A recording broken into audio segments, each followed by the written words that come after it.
So today we are doing a closet review for Midwest Iowa Trade. So you'll see me referencing a couple notes here on this sheet. This is just simply my notes about this review, and I'll obviously go into details about each one. Midwest Ohio Trade for you. We will be sending this document over to you so that way you have it to reference as well. But again, you'll also have this video where you can refer to it as well. So overall, just looking through the generic store itself, I love that you have a really cool banner up here at the top. I love your profile picture or your logo here. I just think that that's really honestly unique, and definitely is going to draw some attention to your store, which I thought was really interesting. I do think generally your photos look pretty crisp. They look all pretty consistent. Just kind of, again, overall store, I do think it has some pretty good consistency, pretty good overall view. We're going to go into each kind of specific detail, but again, I'll kind of comment on little things here and there. Photos, they do generally look clutter-free. You can tell there's not a whole lot going on in the background. They are generally taking up the entire item. So you'll see here, this is your photo. Your item, this bathing suit, does show or does take up the majority of the item. I like that you have a front, a back. I like that you included your tags on this. You show the lined bra. I always think, especially for people buying items, they like to know what they're made of. I also like that you included the liner so that they know that this is 100% brand new. There's kind of a debate on stock photos. eBay generally does not recommend you using stock photos based on copyrights because you actually don't have copyrights to use those photos. And I did see that you have quite a few that have those in. So might be something for you to think about. You might want to look at removing those, but again, we just generally try not to use them. I have noticed in a couple of them that it seems like you might be missing some photos. So there's no tag photos here to really tell you the size. Yes, you have the size in your title, but as far as like the buyer actually seeing that this is the right size that they're looking for, that's not included. I'm also not seeing any measurement photos in any of your measurements or any of your items as well.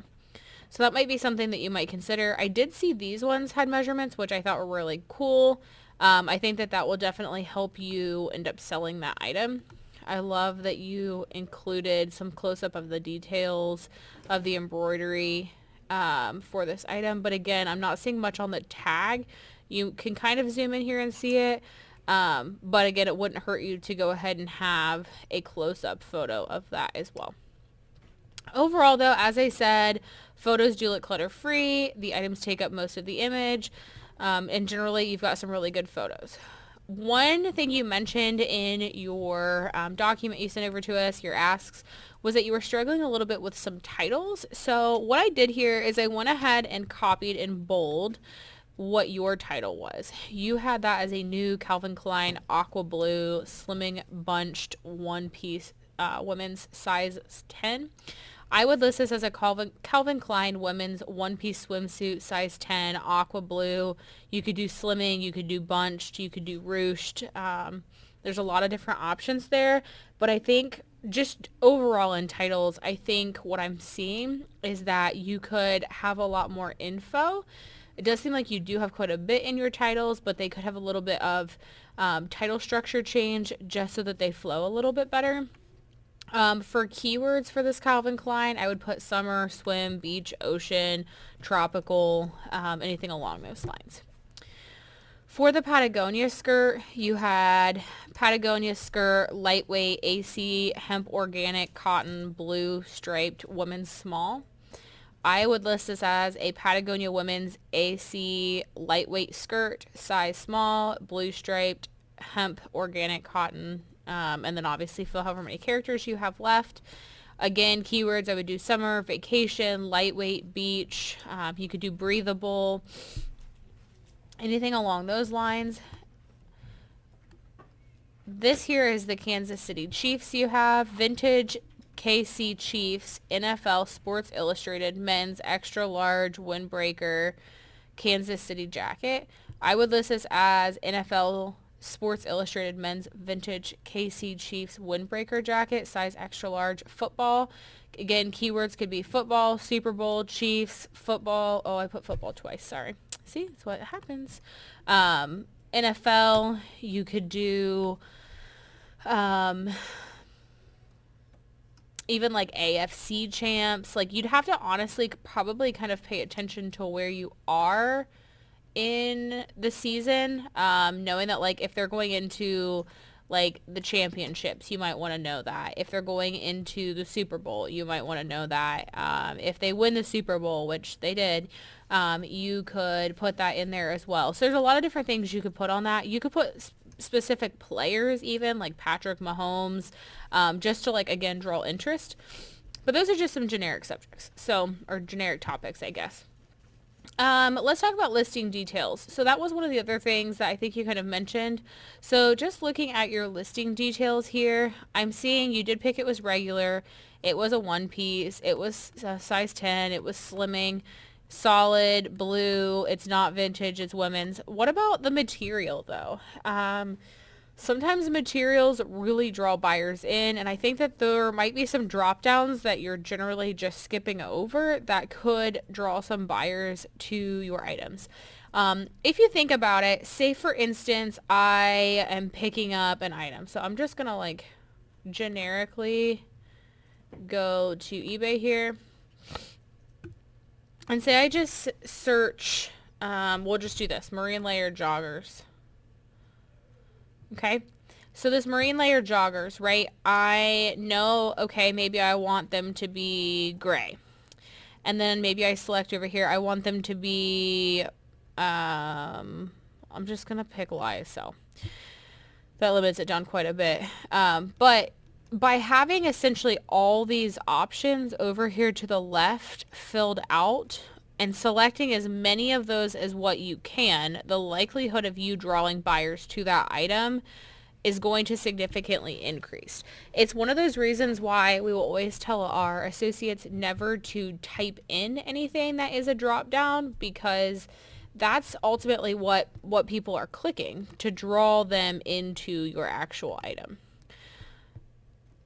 I hope that makes a little bit more sense. But let's say even I take out like medium, right? Well, now I've got a lot more options. If I only want gray, well, I'm going to click on gray.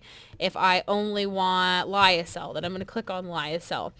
If your item is lyocell and you did not click this as a drop-down option, your listing is now not going to be included in that. So it's just kind of something to think about whenever you're filling out your listing. You want to try to include as many drop-downs as what you can. And I think there's a lot of opportunity on your listings for that. This one here does seem to have more of that filled out. You did go ahead and click cotton and hemp. You did put accents as buttons. You have the brand. You have the style. This one does seem more filled out versus this original one. I know one of the biggest things you sent on your sheet was consistency. You wanted to be more consistent for yourself. This is one of the most important things I can tell you as far as consistency, is doing your listings in the same manner, filling them out to the same amount of detail. In all actuality, these details are great. You have a lot of details here, but this one not so much. And these were, I believe, this was listed on both of these were listed on the same day. So it just doesn't make sense why one is listed with more details than the other.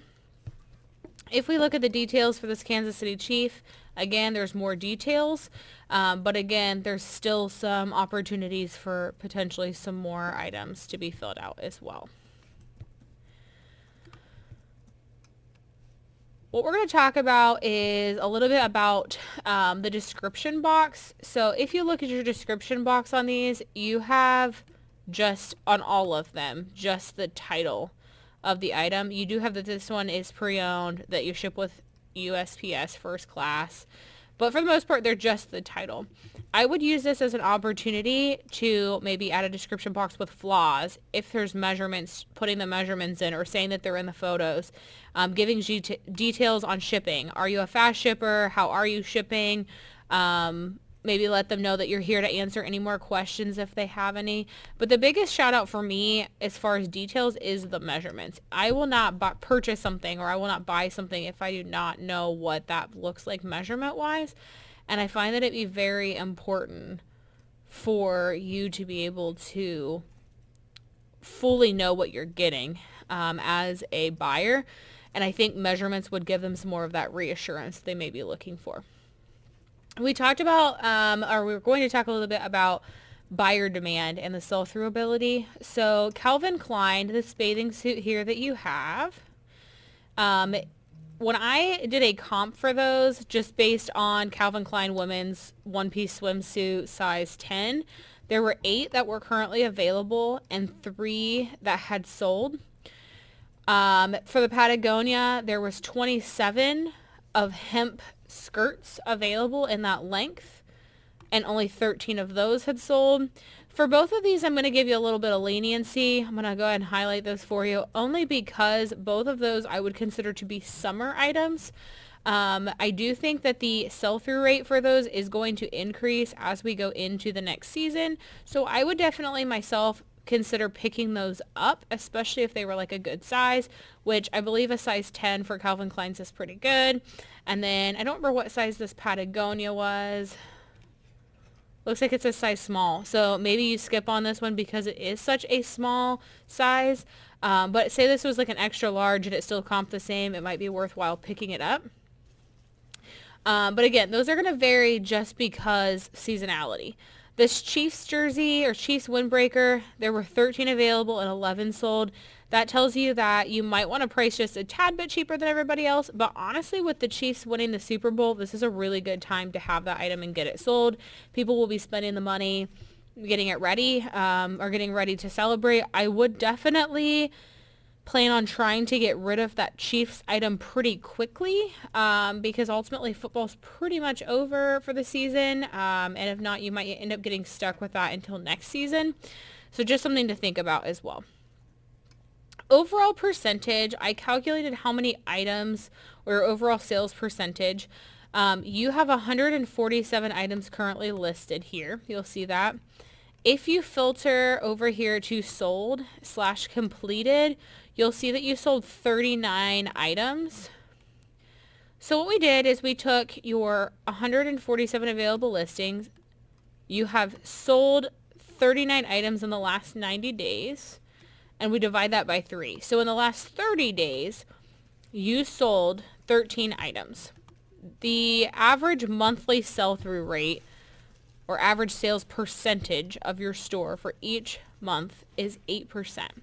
Your goal is 10% as like an average, but you also have to consider that you're on other platforms as well. I know you mentioned that you were on Poshmark and did some with Facebook Marketplace as well. That could increase some of that percentage as well and might end up being a total of more towards that 10% for each month. I did see that you had some concerns about being in so many categories. I would honestly look at your store. I'm going to go back a second here. I would go back and look at your categories and see generally with your sold how many items in each category are selling for you. Look at your store as a buyer and not as a seller, and see generally where your strongest section is for sales. And that may be somewhere for you to focus on instead. I think you mentioned that you had a death pile. If that's the case, you've already got the items, you might as well list them, get them out, get them going. But moving forward, when you are starting to source, you might decide, do you want to be in more of clothing? Do you want to be more into toys? Do you want to be more into Bath and Body Works or shoes or baby items? Or, I mean, I think you just ultimately are going to have to decide on where you feel your strongest suit would be. And the best place for me to recommend for you to do so is this page here, going to sold and really looking over your items on what has sold and in what category those were, and kind of deciding what tends to be your highest seller, essentially. Just quick glancing over here, it looks like you have some shoes. Looks like you've got a lot of shoes selling. that might be a good opportunity for you. It looks like there's a lot of toys that you've been selling as well. Might be something to kind of, again, look into and kind of consider. But if you're wanting to niche down into a couple specific areas, you might want to, again, kind of look and see exactly what is trending the best for you. So let's talk about pricing. For Calvin Klein, this bathing suit here, you price this at $29.99. Based on my comps, I would price that at $35. So I put yours at 30. I just rounded up, but 30. So I would price it at $35. Your Patagonia skirt, you marked it about $25. I would have marked that at about $30. And your Chiefs jersey, you priced at $30, and I would have priced about $25. So it does seem like generally your prices are pretty good pricing. Seems like there's a little bit of fluctuation in them, but I don't think that it's a deal breaker. Most times it seems like you're pricing things a little bit lower than what you probably could be pricing them for. There is some availability for some increase on that. But again, not a deal breaker. Let's also look at your feedback. So I'm going to go back here a second and click on your feedback. So your feedback is listed as a 97.7 positive % feedback. It looks like you have 43 positives and 1 negative in the last 12 months. This negative says a Lucky Brand burnout t-shirt, never received this item. My question is did you dispute this with eBay? What happened with the item? Was it something that the mail carriers lost? Could you reach out to eBay? Could you have provided a refund to let them know? Could you have gotten eBay involved? Only you really know what that looks like and how much essentially details went into that, and whether you were talking to the buyer, whether eBay, said it was lost, or what that situation was. But in our case, we always do our best to dispute pretty much everything that we can, and that way it's not an issue. Again, not that I think that that's going to be like a make it or break it for you, but I do think that it's something that would really help you kind of narrow down what's going on with your store and help you with that feedback purpose. Consistency, I want to show you how I looked at consistency. So if you go to your store as a buyer and you go to see all, you'll be able to filter by newly listed, and it will actually tell you the date here of when each one of these items was listed. So what I did is I looked through those, and what I can see is February 15th, which was a Wednesday, you listed 5 items. The 11th, which was a Saturday before then, you listed 10. The day before that, you listed 4. The day before that, you listed 9. So what I would recommend is if you're going to end up taking a couple days off, say between like the 11th and the 15th, maybe you had to work, maybe you had something that came up, you could choose to schedule your listings. As of February 15th, those are completely free now. There's no fee established on eBay to schedule those listings. So you might as well look at doing that just so that every day something's going active. I know you mentioned in the details you sent us that you're planning on trying to list about 10 a day. Just keep in mind, if you want to take a day off, that's fine. But maybe you schedule 5 one day and 5 another day just to kind of make a little bit different in that. And that way eBay's picking up that every single day something is actively going on with your store. Overall though, your store looks really great. I had a really awesome time looking through it, and I appreciate you giving us the opportunity to look through it.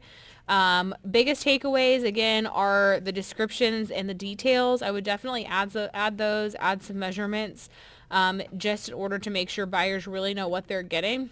And that way they have an idea that they are getting some consistency in those listings. These are so cute. I know that's very side noted, but they are very cute. Just again, something for you to kind of think of. Overall though, I think the biggest opportunity is the consistency piece.